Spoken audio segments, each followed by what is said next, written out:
It makes you question, the core business model, because it means you're not getting also the same amount of, time on the site and the same amount of ticket sizes. So you have a case where I think if ARPU is truly needing to be growing for a growth stock at this multiple, this stock's been sick for a long time. I think people were positioned in this direction, and obviously the bears are winning.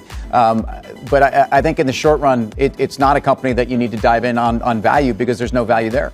I don't know if there's no value there. There might not be even here. Yeah, definitely. Well, there appears to be much less than yesterday. I think some of that ARPU might be from the mix of international. It seemed to be a little unfavorable there. I just think that, we've seen so many of these that used to be great growth at absolutely any price, no matter what. And it's now, well, what about at some point you have to start earning money? And so, pick a. I don't know that 20 is the right number for this. You could tell me 15. You could tell me. I have no idea.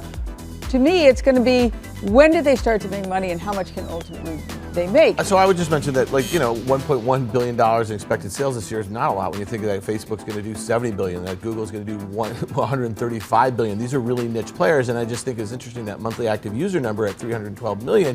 That's kind of where Twitter stopped out. Like they literally, growth really decelerated on the MAU level, and we know that when you have user growth decelerating, ad loads get challenged, that sort of thing. So to me, I think that these guys fell victim to what almost every other recent IPO this year that loses money fell victim, is growth at a reasonable price while you still have a bit of a mania. That's fine, but right now, it's just deflated.